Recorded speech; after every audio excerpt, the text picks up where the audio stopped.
Hi friends, welcome to cooking channel Jyothi with kitchen. ಇವತ್ತು liver ಮತ್ತು ಗುಂಡಿಗೆಕಾಯಿ ಫ್ರೈ ಯಾವ ಥರ ಮಾಡೋದು ಅಂತ ಹೇಳ್ಕೊಡ್ತೀನಿ ಬನ್ನಿ. 2 ಈರುಳ್ಳಿನ ಈ ಥರ ಸಣ್ಣದಾಗಿ ಹೆಚ್ಚಿಟ್ಕೊಂಡಿದ್ದೀನಿ. ಮತ್ತು 1-2 ಟೊಮೊಟೊನೂ ಸಹ ಸಣ್ಣದಾಗಿ ಹೆಚ್ಚಿಟ್ಕೋಬೇಕು. ಮತ್ತು 1 ಹಿಡಿಯೋಷ್ಟು ಕೊತ್ತಂಬರಿ ಸೊಪ್ಪನ್ನ ತೊಗೊಂಡಿದ್ದೀನಿ, 1 ಹಿಡಿಯೋಷ್ಟು ಪುದೀನ ಸೊಪ್ಪನ್ನು ತೊಗೊಂಡಿದ್ದೀನಿ.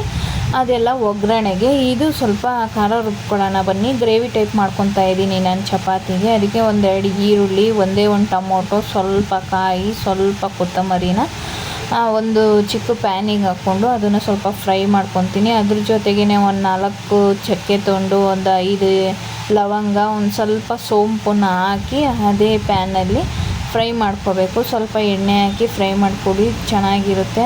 ಆಮೇಲೆ ಅದು ಫ್ರೈ ಆಗ್ತಾ ಇರಲಿ. ಇದಕ್ಕೆ ಒಗ್ಗರಣೆಗೆ ಸ್ವಲ್ಪ ಕ್ಯಾಪ್ಸಿಕಮ್ಮನ್ನು ತೊಗೊಂಡಿದ್ದೀನಿ. ಕ್ಯಾಪ್ಸಿಕಮ್ ತೊಗೊಂಡ್ರೂ ತುಂಬ ಟೇಸ್ಟಾಗಿರುತ್ತೆ. ಮತ್ತು ನೋಡಿ, ಇದು ಲಿವರ್ ಗುಂಡಿಗೆಕಾಯಿನ ನಾನು 5-6 ನೀರಲ್ಲಿ ಚೆನ್ನಾಗಿ ತೊಳ್ಕೊಂಡು ಸೈಡಲ್ಲಿ ಎತ್ತಿಟ್ಕೊಂಡಿದ್ದೀನಿ. ಅದನ್ನು ಚೆನ್ನಾಗಿ ತೊಳಿಬೇಕು, ಇಲ್ಲಾಂದರೆ ಒಂಥರ ಸ್ಮೆಲ್ ಬರುತ್ತೆ. ಅದಾದಮೇಲೆ ಒಂದು ಬಾಣಲಿನ ಇಟ್ಬಿಟ್ಟು 3-4 ಟೇಬಲ್ ಸ್ಪೂನಷ್ಟು ಎಣ್ಣೆನ ಹಾಕ್ತಾಯಿದ್ದೀನಿ. ಎಣ್ಣೆ ಹಾಕಾದ್ಮೇಲೆ ಅದು ಕಾಯಿಲಿ ಚೆನ್ನಾಗಿ. ಕಾದ್ಮೇಲೆ 1-2 ಈರುಳ್ಳಿನ ಹೆಚ್ಚಿಟ್ಕೊಂಡಿದ್ವಲ್ಲ ಅದನ್ನು ಹಾಕ್ಕೊಂಡು ಚೆನ್ನಾಗಿ ಫ್ರೈ ಮಾಡ್ಕೊಳ್ಳೋಣ.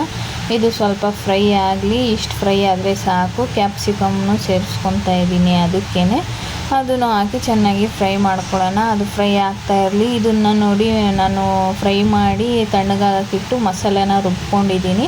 ಅದನ್ನು ಸೈಡಿಗೆ ಎತ್ತಿಟ್ಕೊಂಡು ಈ ಟೊಮೊಟೊನ ಅದಕ್ಕೆ ಹಾಕ್ಕೊಂಡು ಫ್ರೈ ಮಾಡ್ಕೊಳ್ಳೋಣ. ಮತ್ತು ಪುದೀನ ಸೊಪ್ಪನ್ನು ಅದಕ್ಕೆ ಸೇರಿಸ್ಕೊಳ್ಳಿ. ಇದು ಚಪಾತಿಗೆ, ಅನ್ನಕ್ಕೆ ಎಲ್ಲ ತುಂಬ ಟೇಸ್ಟಾಗಿರುತ್ತೆ. ಒಂದು ಸತಿ ಮಾಡಿ ನೋಡಿ, ತುಂಬಾ ಚೆನ್ನಾಗಿರುತ್ತೆ.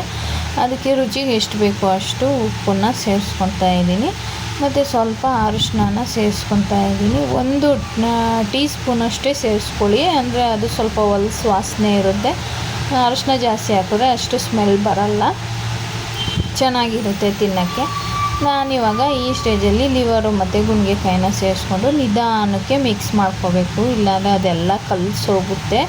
ನೋಡಿ, ಈ ಥರ ನಿಧಾನಕ್ಕೆ ಮಿಕ್ಸ್ ಮಾಡ್ಕೊತಾ ಇದ್ದೀನಿ. ನಿಮಗೆ ಫ್ರೈ ಟೈಪ್ ಬೇಕು ಅಂದರೆ ಇಷ್ಟೇ ಇಂಗ್ರೀಡಿಯೆಂಟ್ಸ್ ಸಾಕು. ಇದಕ್ಕೇ ನೀವು ಸ್ವಲ್ಪ ಚಿಲ್ಲಿ ಪೌಡರು ಮತ್ತು ಧನ್ಯ ಪೌಡರ್ ಹಾಕ್ಕೊಂಡ್ರೆ ಫ್ರೈ ಅದೇ ಡ್ರೈ ಆಗಿ ತಿನ್ಬೋದು ನೀವು. ನಾನು ಚಪಾತಿಗೆ ಮಾಡ್ತಿರೋದ್ರಿಂದ ಸ್ವಲ್ಪ ಇದು ನೀರು ಹಾಕ್ಕೊಂಡು ಮಾಡ್ಕೊತೀನಿ, ಅಂದರೆ ಅದು ನಮ್ಗೆ ಸ್ವಲ್ಪ ಗ್ರೇವಿ ಟೈಪ್ ಬೇಕು.